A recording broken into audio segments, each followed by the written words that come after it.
ನಮಸ್ಕಾರ ಸ್ನೇಹಿತರೆ. ಕೇವಲ ಕೆಲವು ಜನ ಮಾತ್ರ ತಮ್ಮ ಕ್ಷೇತ್ರದಲ್ಲಿ ಅತ್ಯುನ್ನತ ಶಿಖರವನ್ನು ಏರಿ ಇತಿಹಾಸದಲ್ಲಿ ಶಾಶ್ವತವಾಗಿ ಹೇಗೆ ಉಳಿಯುತ್ತಾರೆ? ಆಲ್ಬರ್ಟ್ ಐನ್ಸ್ಟೈನ್, ಲಿಯೋನಾರ್ಡೋ ಡಾ ವಿಂಚಿ ಅಥವಾ ಥಾಮಸ್ ಎಡಿಸನ್ ರಂತಹ ಮಹಾನ್ ವ್ಯಕ್ತಿಗಳು ಹುಟ್ಟಿನಿಂದಲೇ ಜೀನಿಯಸ್ ಆಗಿದ್ದರ?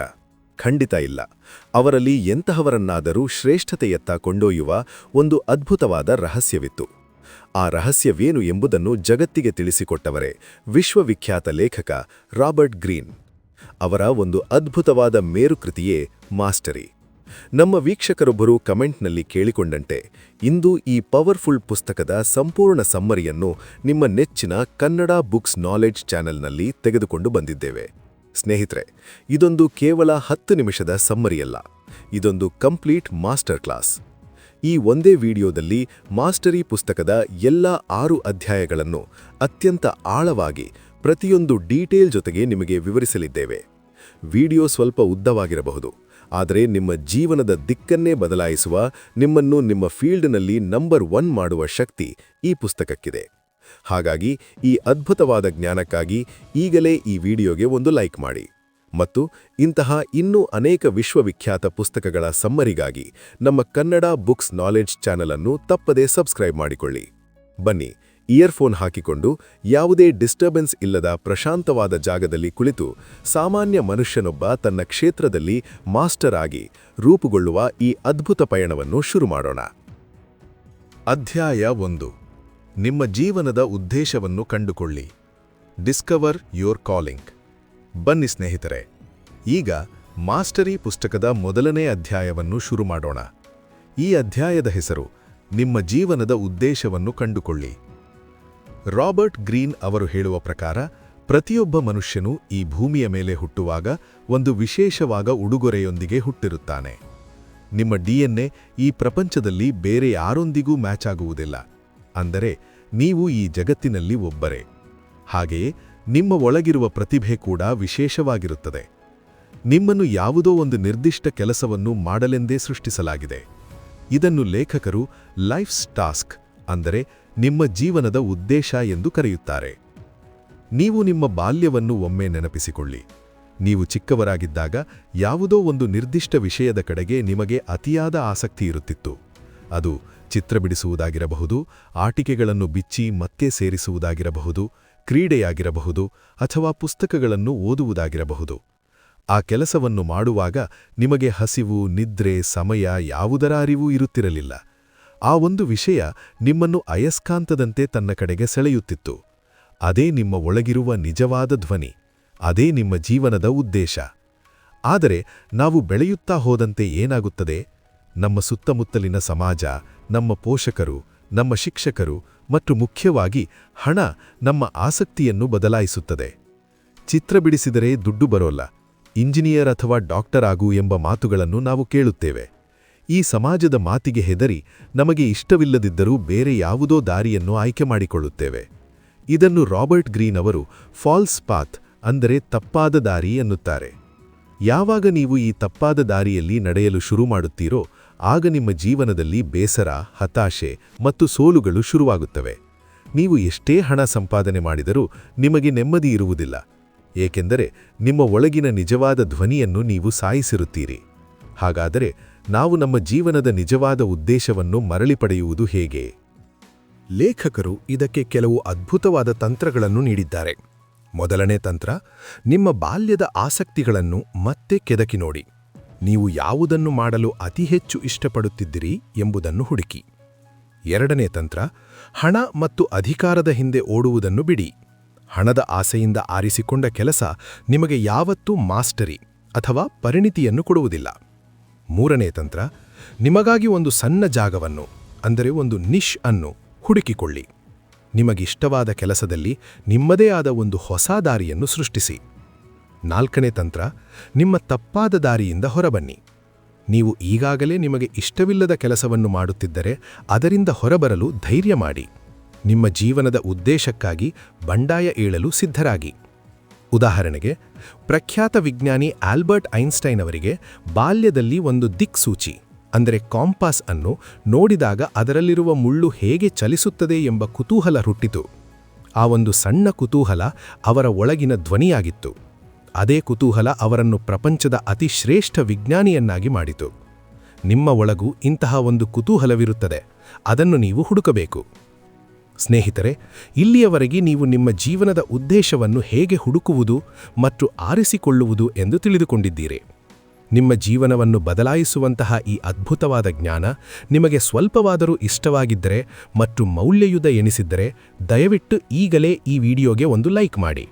ನಿಮ್ಮ ಲೈಕ್ ನಮ್ಮಂತಹ ಕ್ರಿಯೇಟರ್ಗಳಿಗೆ ಇನ್ನೂ ಹೆಚ್ಚಿನ ಉತ್ಸಾಹವನ್ನು ಕೊಡುತ್ತದೆ.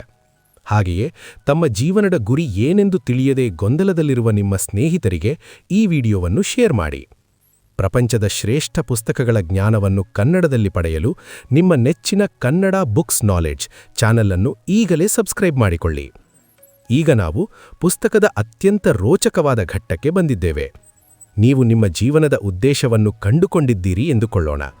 ಆದರೆ ಅದರಲ್ಲಿ ನೀವು ಪರಿಣಿತರಾಗುವುದು, ಅಂದರೆ ನಂಬರ್ 1 ಆಗುವುದು ಹೇಗೆ? ನೀವು ಆರಿಸಿಕೊಂಡ ಕ್ಷೇತ್ರದಲ್ಲಿ ಮೊದಲ ಹೆಜ್ಜೆ ಇಡುವುದು ಹೇಗೆ? ಇದನ್ನೇ ರಾಬರ್ಟ್ ಗ್ರೀನ್ ಅವರು ತಮ್ಮ 2ನೇ ಅಧ್ಯಾಯದಲ್ಲಿ ಆದರ್ಶ ತರಬೇತಿ ಅಥವಾ ಐಡಿಯಲ್ ಅಪ್ರೆಂಟಿಸ್ಶಿಪ್ ಅಂತ ವಿವರಿಸಿದ್ದಾರೆ. ಹೊಸ ಕ್ಷೇತ್ರಕ್ಕೆ ಕಾಲಿಟ್ಟಾಗ ನೀವು ಮಾಡುವ ಒಂದು ಸಣ್ಣ ತಪ್ಪು ಕೂಡ ನಿಮ್ಮ ಇಡೀ ಕರಿಯರನ್ನು ನಾಶ ಮಾಡಬಹುದು. ಹಾಗಾದರೆ ಆ ತಪ್ಪುಗಳೇನು? ಅದನ್ನು ಮಾಡದಿರಲು ನಾವು ಏನು ಮಾಡಬೇಕು? ಬನ್ನಿ, 2ನೇ ಅಧ್ಯಾಯದಲ್ಲಿ ಅದನ್ನು ಆಳವಾಗಿ ತಿಳಿದುಕೊಳ್ಳೋಣ. ಅಧ್ಯಾಯ 2. ಆದರ್ಶ ತರಬೇತಿ, ದಿ ಐಡಿಯಲ್ ಅಪ್ರೆಂಟಿಸ್ಶಿಪ್. ಸ್ನೇಹಿತರೆ, ಮೊದಲನೇ ಅಧ್ಯಾಯದಲ್ಲಿ ನೀವು ನಿಮ್ಮ ಜೀವನದ ಉದ್ದೇಶವನ್ನು ಕಂಡುಕೊಂಡಿದ್ದೀರಿ. ಆದರೆ ಕೇವಲ ಉದ್ದೇಶ ಗೊತ್ತಾದರೆ ಸಾಲದು. ಆ ಕ್ಷೇತ್ರದಲ್ಲಿ ನೀವು ಪರಿಣಿತರಾಗಬೇಕಾದರೆ ನೀವು ಒಂದು ಕಠಿಣವಾದ ಹಾದಿಯನ್ನು ಸವಿಸಬೇಕಾಗುತ್ತದೆ. ಆ ಹಾದಿಯೇ ಅಪ್ರೆಂಟಿಸ್ಶಿಪ್ ಅಥವಾ ತರಬೇತಿಯ ಹಂತ. ಯಾವುದೇ ಹೊಸ ಕ್ಷೇತ್ರಕ್ಕೆ ಕಾಲಿಟ್ಟಾಗ ನೀವು ಮೊದಲು ಝೀರೋ ಆಗಿರುತ್ತೀರಿ. ಅಲ್ಲಿನ ನಿಯಮಗಳು, ಅಲ್ಲಿನ ವಾತಾವರಣ ಎಲ್ಲವೂ ನಿಮಗೆ ಹೊಸದು. ಈ ಹಂತದಲ್ಲಿ ನೀವು ಮಾಡುವ ಅತಿ ದೊಡ್ಡ ತಪ್ಪು ಎಂದರೆ ಹಣದ ಹಿಂದೆ ಓಡುವುದು. ರಾಬರ್ಟ್ ಗ್ರೀನ್ ಅವರು ಸ್ಪಷ್ಟವಾಗಿ ಹೇಳುತ್ತಾರೆ, ನಿಮ್ಮ ತರಬೇತಿಯ ಹಂತದಲ್ಲಿ ಹಣಕ್ಕಿಂತ ನಿಮ್ಮ ಕಲಿಕೆಗೆ ಹೆಚ್ಚಿನ ಪ್ರಾಮುಖ್ಯತೆ ಕೊಡಿ. ಹೆಚ್ಚು ಹಣ ಬರುವ ಕೆಲಸಕ್ಕಿಂತ ಹೆಚ್ಚು ಕಲಿಯಲು ಸಿಗುವ ಕೆಲಸವನ್ನು ಆರಿಸಿಕೊಳ್ಳಿ. ನಿಮಗೆ ಈಗ ಸಿಗುವ ಜ್ಞಾನ ಮುಂದೆ ನಿಮಗೆ ಕೋಟ್ಯಾಂತರ ರೂಪಾಯಿಗಳನ್ನು ತಂದುಕೊಡುತ್ತದೆ. ಈ ತರಬೇತಿಯ ಹಂತದಲ್ಲಿ ಮುಖ್ಯವಾಗಿ 3 ಹೆಜ್ಜೆಗಳಿವೆ. ಮೊದಲನೇ ಹೆಜ್ಜೆ ಆಳವಾದ ವೀಕ್ಷಣೆ ಅಥವಾ ಡೀಪ್ ಆಬ್ಸರ್ವೇಷನ್. ನೀವು ಹೊಸ ಜಾಗಕ್ಕೆ ಹೋದ ತಕ್ಷಣ ಎಲ್ಲವನ್ನೂ ಬದಲಾಯಿಸುತ್ತೇನೆ ಎಂದು ಮುಂದಾಗಬೇಡಿ. ಮೊದಲು ಅಲ್ಲಿನ ಪರಿಸರವನ್ನು ಸುಮ್ಮನೆ ಗಮನಿಸಿ. ಅಲ್ಲಿನ ಜನರು ಹೇಗೆ ಕೆಲಸ ಮಾಡುತ್ತಾರೆ, ಅಲ್ಲಿನ ನಿಯಮಗಳೇನು, ಅಲ್ಲಿ ಯಾರು ಹೆಚ್ಚು ಪ್ರಭಾವಶಾಲಿಗಳು, ಇವೆಲ್ಲವನ್ನೂ ಮೌನವಾಗಿ ವೀಕ್ಷಿಸಿ. ಇದು ನಿಮ್ಮನ್ನು ಮುಂದಿನ ಅಪಾಯಗಳಿಂದ ಕಾಪಾಡುತ್ತದೆ. 2ನೇ ಹೆಜ್ಜೆ ಕೌಶಲ್ಯಗಳ ಅಭ್ಯಾಸ ಅಥವಾ ಸ್ಕಿಲ್ ಅಕ್ವಿಸಿಷನ್. ಒಮ್ಮೆ ನೀವು ಪರಿಸರವನ್ನು ಅರ್ಥಮಾಡಿಕೊಂಡ ಮೇಲೆ ನಿಮ್ಮ ಕೆಲಸಕ್ಕೆ ಬೇಕಾದ ಕೌಶಲ್ಯಗಳನ್ನು ಕಲಿಯಲು ಶುರು ಮಾಡಿ. ಇಲ್ಲಿ ಲೇಖಕರು ಹೇಳುವ ಒಂದು ಮುಖ್ಯವಾದ ಮಾತೆಂದರೆ, ಒಂದೇ ಬಾರಿಗೆ 10 ಕೆಲಸಗಳನ್ನು ಕಲಿಯಲು ಹೋಗಬೇಡಿ. ಒಂದೊಂದೇ ಕೌಶಲ್ಯದ ಮೇಲೆ ಗಮನಹರಿಸಿ. ಉದಾಹರಣೆಗೆ, ನೀವು ಸೈಕಲ್ ಅಥವಾ ಕಾರು ಓಡಿಸಲು ಕಲಿಯುವಾಗ ಆರಂಭದಲ್ಲಿ ಎಲ್ಲವೂ ಕಷ್ಟ ಎನಿಸುತ್ತದೆ. ಗೇರ್, ಸ್ಟೀರಿಂಗ್, ಬ್ರೇಕ್ ಎಲ್ಲವನ್ನೂ ಒಟ್ಟಿಗೆ ನಿಭಾಯಿಸಲು ಕಷ್ಟಪಡುತ್ತೀರಿ. ಆದರೆ ಪ್ರತಿದಿನ ಅಭ್ಯಾಸ ಮಾಡುತ್ತಾ ಹೋದಂತೆ ಅದು ನಿಮ್ಮ ರಕ್ತದಲ್ಲಿ ಬೆರೆತು ಹೋಗುತ್ತದೆ. ಆಮೇಲೆ ನೀವು ಯೋಚನೆ ಮಾಡದೆಯೇ ಆರಾಮವಾಗಿ ಕಾರು ಓಡಿಸುತ್ತೀರಿ. ಇದನ್ನೇ ಪುನರಾವರ್ತನೆ ಅಥವಾ ರಿಪಿಟೇಷನ್ ಎಂದು ಕರೆಯುತ್ತಾರೆ. 3ನೇ ಹೆಜ್ಜೆ ಪ್ರಯೋಗ ಮಾಡುವ ಹಂತ ಅಥವಾ ಎಕ್ಸ್ಪೆರಿಮೆಂಟೇಷನ್. ನೀವು ಸಾಕಷ್ಟು ಕೌಶಲ್ಯಗಳನ್ನು ಕಲಿತ ಮೇಲೆ ನಿಮ್ಮ ಜ್ಞಾನವನ್ನು ಪರೀಕ್ಷೆ ಮಾಡಬೇಕು. ನೀವು ಕಲಿತದ್ದನ್ನು ನಿಮ್ಮದೇ ಆದ ಹೊಸ ರೀತಿಯಲ್ಲಿ ಪ್ರಯೋಗ ಮಾಡಿ. ಆಗ ಜನರು ನಿಮ್ಮನ್ನು ಟೀಕಿಸಬಹುದು, ತಪ್ಪುಗಳನ್ನು ಹುಡುಕಬಹುದು. ಆ ಟೀಕೆಗಳನ್ನು ಧನಾತ್ಮಕವಾಗಿ ಸ್ವೀಕರಿಸಿ, ನಿಮ್ಮ ತಪ್ಪುಗಳನ್ನು ತಿದ್ದಿಕೊಳ್ಳಿ. ಇದು ನಿಮ್ಮನ್ನು ಇನ್ನಷ್ಟು ಸ್ಟ್ರಾಂಗ್ ಮಾಡುತ್ತದೆ. ವಿಖ್ಯಾತ ವಿಜ್ಞಾನಿ ಚಾರ್ಲ್ಸ್ ಡಾರ್ವಿನ್ ಅವರು ತಮ್ಮ ಯೌವನದಲ್ಲಿ HMS ಬೀಗಲ್ ಎಂಬ ಹಡಗಿನಲ್ಲಿ 5 ವರ್ಷಗಳ ಕಾಲ ಪ್ರಪಂಚವನ್ನು ಸುತ್ತಿದರು. ಆ ಸಮಯದಲ್ಲಿ ಅವರಿಗೆ ಯಾವುದೇ ಸಂಬಳವಿರಲಿಲ್ಲ. ಆದರೆ ಅವರು ಪ್ರಕೃತಿಯನ್ನು, ಪ್ರಾಣಿಗಳನ್ನು ಮತ್ತು ಗಿಡಮರಗಳನ್ನು ಆಳವಾಗಿ ವೀಕ್ಷಿಸಿದರು. ಯಾವುದೇ ಹಣದ ನಿರೀಕ್ಷೆಯಿಲ್ಲದೆ ಮಾಡಿದ ಆ 5 ವರ್ಷಗಳ ತರಬೇತಿಯೇ ಮುಂದೆ ಅವರನ್ನು ಜಗತ್ತು ಕಂಡ ಶ್ರೇಷ್ಠ ವಿಜ್ಞಾನಿಯನ್ನಾಗಿ ಮಾಡಿತು. ಸ್ನೇಹಿತರೆ, ಈ ತರಬೇತಿಯ ಹಂತವು ತುಂಬಾ ಕಷ್ಟಕರವಾಗಿರುತ್ತದೆ ಮತ್ತು ಹೆಚ್ಚು ಸಮಯ ತೆಗೆದುಕೊಳ್ಳುತ್ತದೆ. ಕೆಲವು ಬಾರಿ ಇದು 5, 10 ಅಥವಾ 20 ವರ್ಷಗಳನ್ನು ತೆಗೆದುಕೊಳ್ಳಬಹುದು.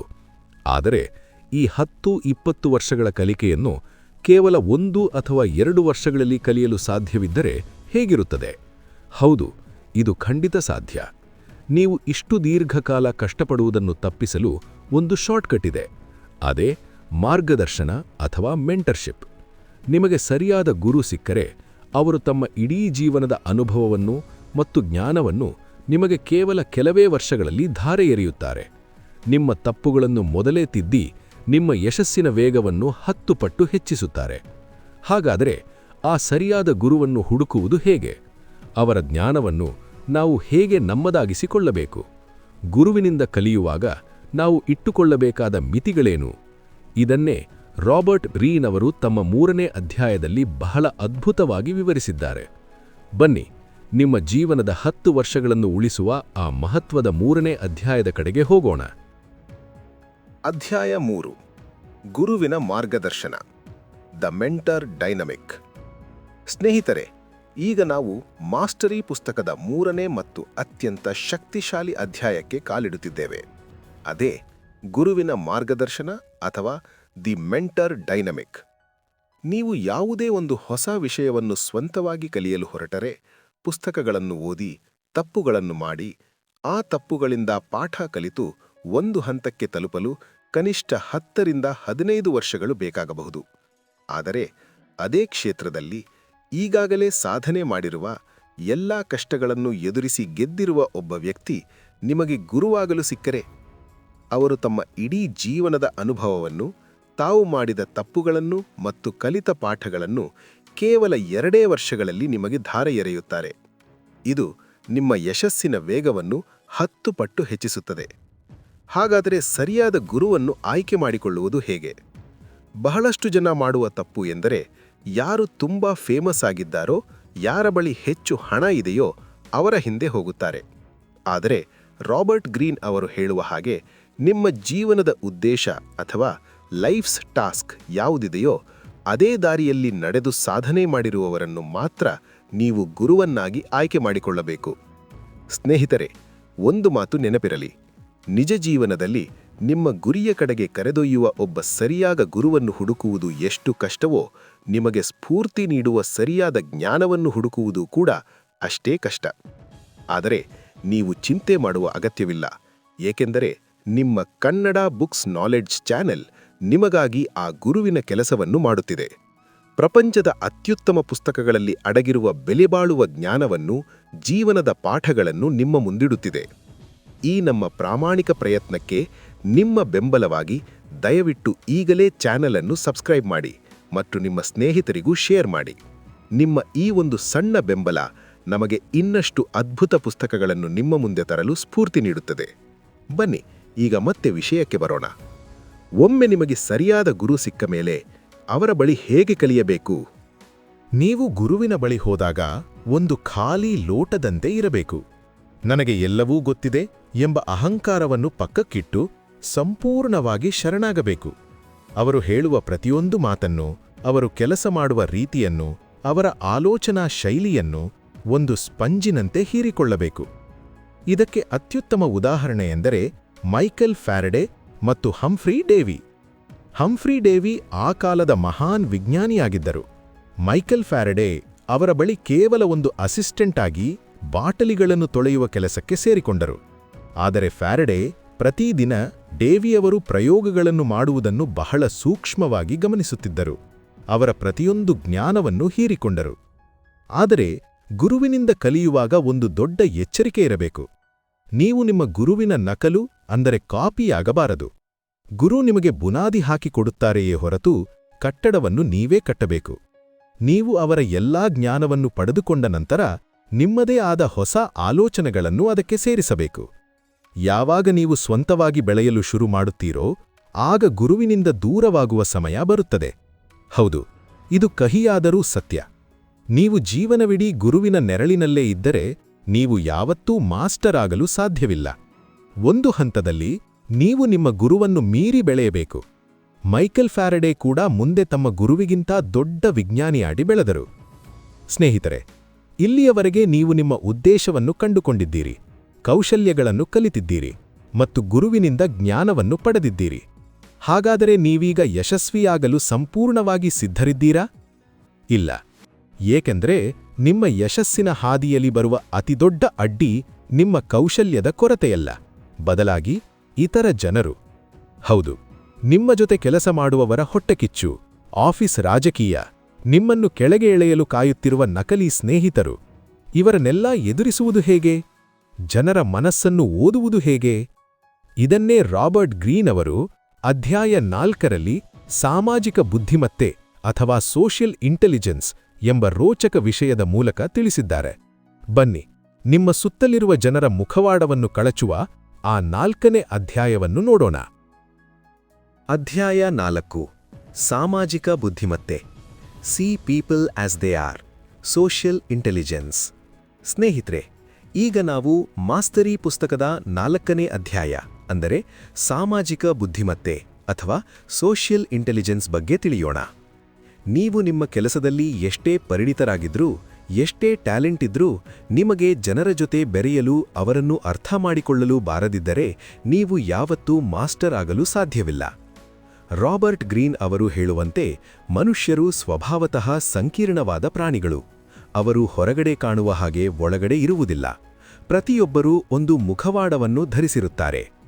ನೀವು ಒಂದು ಹೊಸ ಆಫೀಸಿಗೆ ಸೇರಿದಾಗ ಅಥವಾ ಹೊಸ ಬಿಸ್ನೆಸ್ ಶುರು ಮಾಡಿದಾಗ ಎಲ್ಲರೂ ನಿಮ್ಮ ಜೊತೆ ನಗುನಗುತ್ತಾ ಮಾತನಾಡಬಹುದು. ಆದರೆ ಅವರ ಮನಸ್ಸಿನ ಒಳಗೆ ಅಸೂಯೆ, ಸ್ಪರ್ಧೆ ಮತ್ತು ಅಭದ್ರತೆ ತುಂಬಿರಬಹುದು. ನೀವು ವೇಗವಾಗಿ ಬೆಳೆಯುತ್ತಿದ್ದರೆ ನಿಮ್ಮನ್ನು ಕೆಳಗೆಳೆಯಲು ಪ್ರಯತ್ನಿಸುವವರೇ ಹೆಚ್ಚು. ಇದನ್ನೇ ನಾವು ಪಾಲಿಟಿಕ್ಸ್ ಅಥವಾ ರಾಜಕೀಯ ಎನ್ನುತ್ತೇವೆ. ನೀವು ಇಷ್ಟಪಡಲಿ ಬಿಡಲಿ, ಪ್ರತಿಯೊಂದು ಕಡೆಯೂ ಈ ರಾಜಕೀಯ ಇದ್ದೇ ಇರುತ್ತದೆ. ಹಾಗಾದರೆ ಈ ಪರಿಸ್ಥಿತಿಯನ್ನು ಎದುರಿಸುವುದು ಹೇಗೆ? ಮೊದಲನೆಯದಾಗಿ, ಜನರನ್ನು ಅವರು ಹೇಗಿರಬೇಕು ಎಂದು ಯೋಚಿಸುವ ಬದಲು ಅವರು ಹೇಗಿದ್ದಾರೋ ಹಾಗೆಯೇ ಒಪ್ಪಿಕೊಳ್ಳಿ. ನಿಮ್ಮ ಆಲೋಚನೆಗಳನ್ನು ಇತರರ ಮೇಲೆ ಹೇರಲು ಹೋಗಬೇಡಿ. ಪ್ರತಿಯೊಬ್ಬರ ಹಿನ್ನೆಲೆ, ಅವರ ಆಸೆಗಳು, ಅವರ ಭಯಗಳು ಬೇರೆ ಬೇರೆಯಾಗಿರುತ್ತವೆ. ಅದನ್ನು ಅರ್ಥ ಮಾಡಿಕೊಳ್ಳಲು ಪ್ರಯತ್ನಿಸಿ.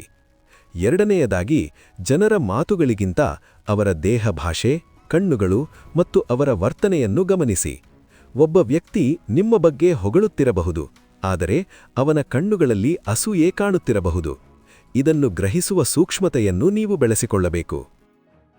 ಮೂರನೆಯದಾಗಿ, ಎಲ್ಲರೊಂದಿಗೂ ಅತಿಯಾಗಿ ಬೆರೆಯಲು ಹೋಗಬೇಡಿ. ನಿಮ್ಮ ಬಗ್ಗೆ ಎಲ್ಲವನ್ನೂ, ನಿಮ್ಮ ದೌರ್ಬಲ್ಯಗಳನ್ನು ಇತರರ ಬಳಿ ಹೇಳಿಕೊಳ್ಳಬೇಡಿ. ನಿಮ್ಮ ಕೆಲಸದ ಮುಖಾಂತರವೇ ನೀವು ಉತ್ತರಿಸಬೇಕು. ನಿಮ್ಮ ಎಮೋಷನ್ಸ್, ಭಾವನೆಗಳನ್ನು ಕಂಟ್ರೋಲ್ನಲ್ಲಿ ಇಟ್ಟುಕೊಳ್ಳಿ. ಯಾರಾದರೂ ನಿಮ್ಮನ್ನು ಕೆಣಕಿದಾಗ ತಕ್ಷಣ ಕೋಪಗೊಳ್ಳುವ ಬದಲು ಶಾಂತವಾಗಿ ಪರಿಸ್ಥಿತಿಯನ್ನು ವಿಶ್ಲೇಷಿಸಿ. ಉದಾಹರಣೆಗೆ, ಬೆಂಜಮಿನ್ ಫ್ರಾಂಕ್ಲಿನ್. ಅವರು ಯೌವನದಲ್ಲಿ ತುಂಬಾ ನೇರನುಡಿಯ ವ್ಯಕ್ತಿಯಾಗಿದ್ದರು. ಯಾರೇ ತಪ್ಪು ಮಾಡಿದರೂ ಮುಖಕ್ಕೆ ಹೊಡೆದಂತೆ ಹೇಳುತ್ತಿದ್ದರು. ಇದರಿಂದ ಅವರು ಬಹಳಷ್ಟು ಶತ್ರುಗಳನ್ನು ಕಟ್ಟುಕೊಂಡರು. ಆದರೆ ವಯಸ್ಸಾದಂತೆ ಅವರೊಂದು ಪ್ರಮುಖ ಪಾಠವನ್ನು ಕಲಿತರು. ಜನರನ್ನು ವಿಮರ್ಶೆ ಮಾಡುವುದು, ಅವರನ್ನು ತಿದ್ದಲು ಹೋಗುವುದು ವ್ಯರ್ಥ ಎಂಬ ಸತ್ಯ ಅವರಿಗೆ ಅರ್ಥವಾಯಿತು. ಬದಲಾಗಿ ಜನರ ಮನಸ್ಸನ್ನು ಗೆಲ್ಲಲು, ಅವರ ಜೊತೆ ಒಪ್ಪಂದ ಮಾಡಿಕೊಳ್ಳಲು ಅವರು ಸಾಮಾಜಿಕ ಬುದ್ಧಿಮತ್ತೆಯನ್ನು ಬಳಸಿದರು. ಇದೇ ಅವರನ್ನು ಅಮೆರಿಕದ ಅತಿ ಶ್ರೇಷ್ಠ ರಾಜತಾಂತ್ರಿಕರಲ್ಲಿ ಅಂದರೆ ಡಿಪ್ಲೊಮ್ಯಾಟ್ರಲ್ಲಿ ಒಬ್ಬರನ್ನಾಗಿ ಮಾಡಿತು. ಸ್ನೇಹಿತರೆ, ಸಾಮಾಜಿಕ ಬುದ್ಧಿಮತ್ತೆ ಎಂದರೆ ಜನರನ್ನು ಮೋಸ ಮಾಡುವುದಲ್ಲ, ಬದಲಾಗಿ ಜನರ ಸ್ವಭಾವವನ್ನು ಅರ್ಥಮಾಡಿಕೊಂಡು ಯಾವುದೇ ಘರ್ಷಣೆಯಿಲ್ಲದೆ ನಿಮ್ಮ ದಾರಿಯಲ್ಲಿ ಮುಂದುವರೆಯುವುದು. ಇದು ನಿಮ್ಮ ಶಕ್ತಿಯನ್ನು ವ್ಯರ್ಥವಾಗದಂತೆ ಕಾಪಾಡುತ್ತದೆ. ಈಗ ನೀವು ನಿಮ್ಮ ಕೌಶಲ್ಯಗಳನ್ನು ಕಲಿತಿದ್ದೀರಿ, ಗುರುವಿನಿಂದ ಜ್ಞಾನ ಪಡೆದಿದ್ದೀರಿ ಮತ್ತು ಜನರ ಜೊತೆ ಹೇಗೆ ವ್ಯವಹರಿಸಬೇಕು ಎಂಬುದನ್ನು ಕಲಿತಿದ್ದೀರಿ. ಹಾಗಾದರೆ ನಿಮ್ಮನ್ನು ಸಾಮಾನ್ಯರಿಗಿಂತ ಭಿನ್ನವಾಗಿ, ಅಂದರೆ ಒಬ್ಬ ನಿಜವಾದ ಜೀನಿಯಸ್ ಆಗಿ ಮಾಡುವುದು ಯಾವುದು? ಅದುವೇ ನಿಮ್ಮ ಸೃಜನಶೀಲತೆ.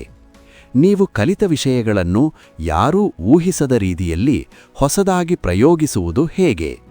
ನಿಮ್ಮ ಮೆದುಳಿನ ಮಿತಿಯನ್ನು ವಿಸ್ತರಿಸುವುದು ಹೇಗೆ? ಇದನ್ನೇ ರಾಬರ್ಟ್ ಗ್ರೀನ್ ಅವರು ತಮ್ಮ 5ನೇ ಅಧ್ಯಾಯದಲ್ಲಿ ಸೃಜನಶೀಲ ಮನಸ್ಸು ಅಂದರೆ ದಿ ಡೈಮೆನ್ಷನಲ್ ಮೈಂಡ್ ಎಂದು ಕರೆದಿದ್ದಾರೆ. ಬನ್ನಿ, ನಿಮ್ಮ ಆಲೋಚನಾ ಶೈಲಿಯನ್ನೇ ಬದಲಾಯಿಸುವ, ನಿಮ್ಮನ್ನು ಜೀನಿಯಸ್ ಮಾಡುವ ಆ 5ನೇ ಅಧ್ಯಾಯದ ಕಡೆಗೆ ಹೆಜ್ಜೆ ಹಾಕೋಣ. ಅಧ್ಯಾಯ 5 ಸೃಜನಶೀಲ ಮನಸ್ಸು.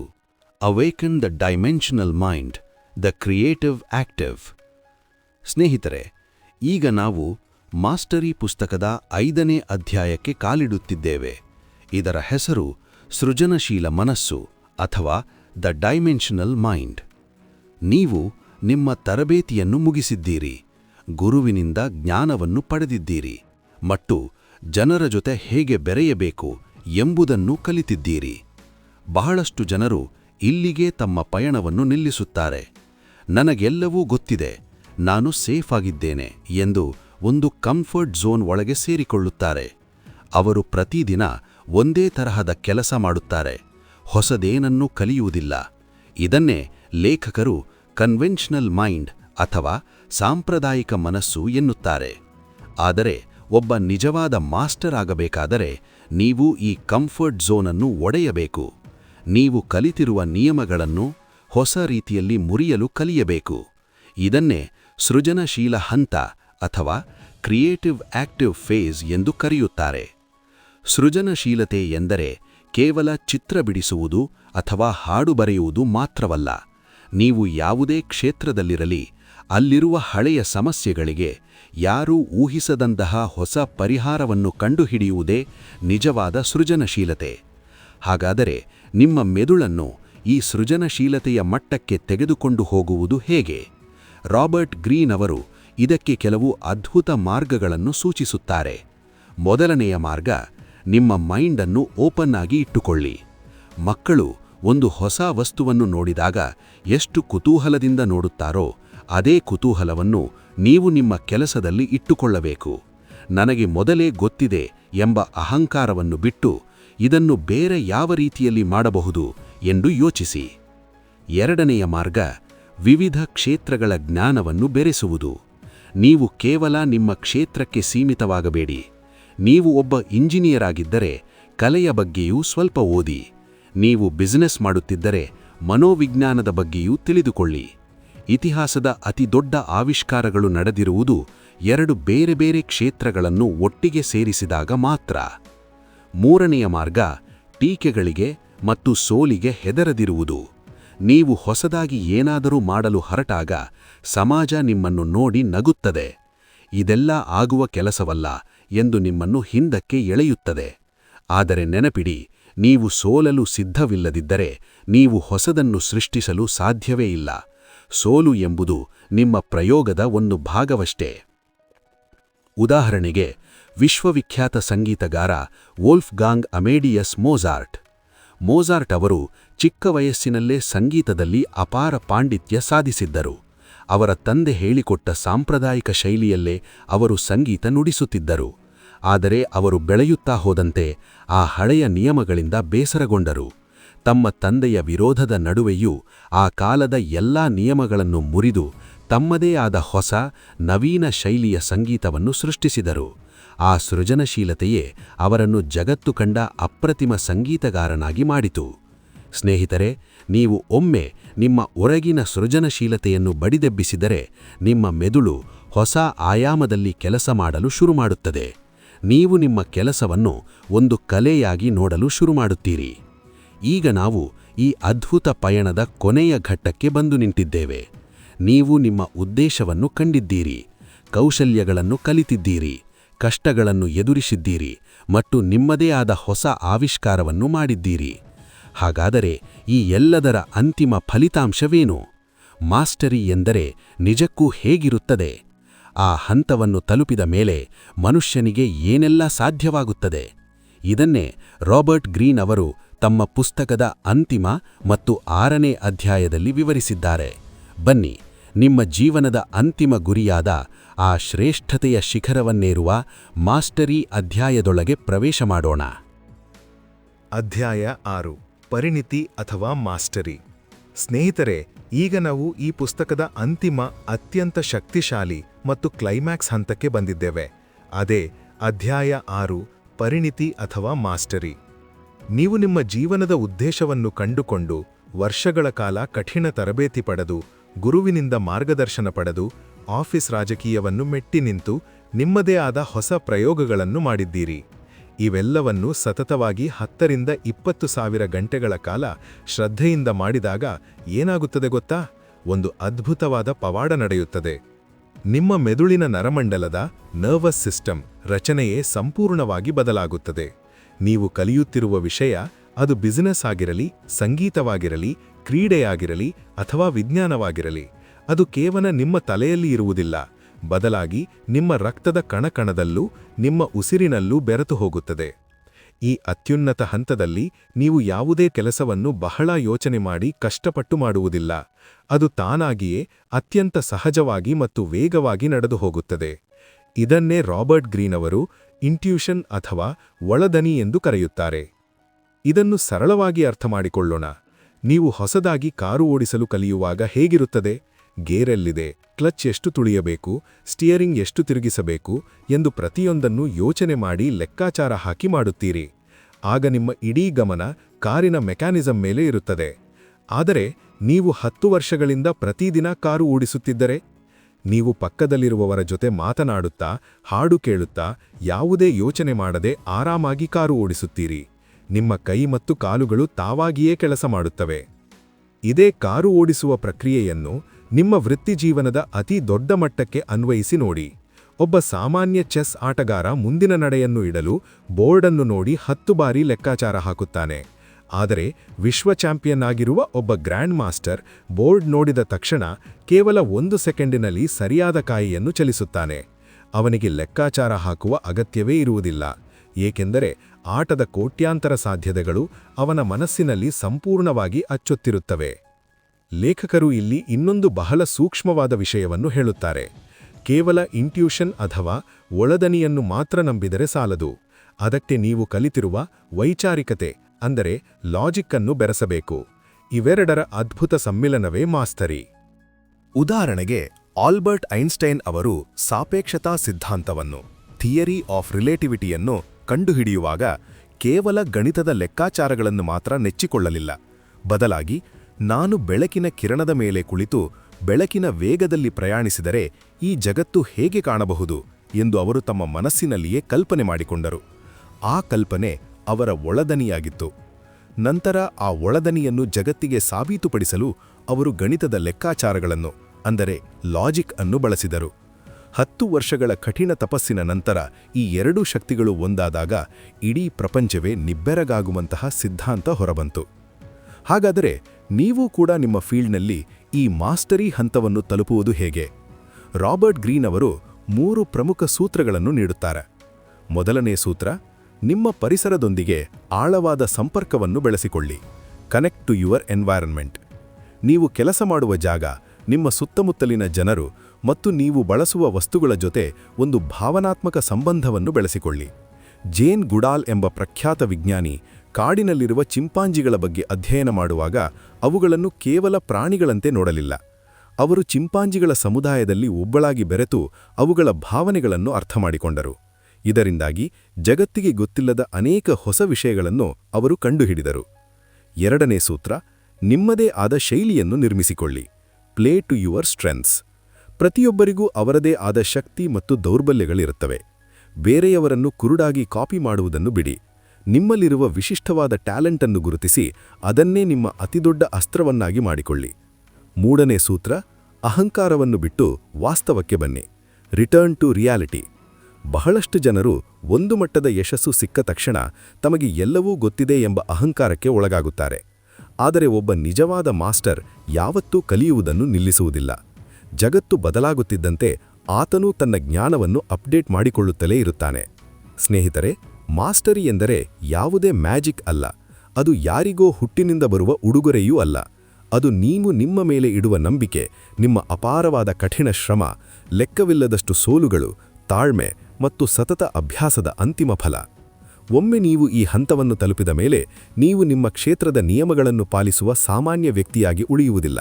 ಬದಲಾಗಿ ಆ ಇಡೀ ಕ್ಷೇತ್ರಕ್ಕೆ ನೀವೇ ಹೊಸ ನಿಯಮಗಳನ್ನು ಬರೆಯುವ ಜೀನಿಯಸ್ ಅಥವಾ ಮಾಸ್ಟರ್ ಆಗುತ್ತೀರಿ.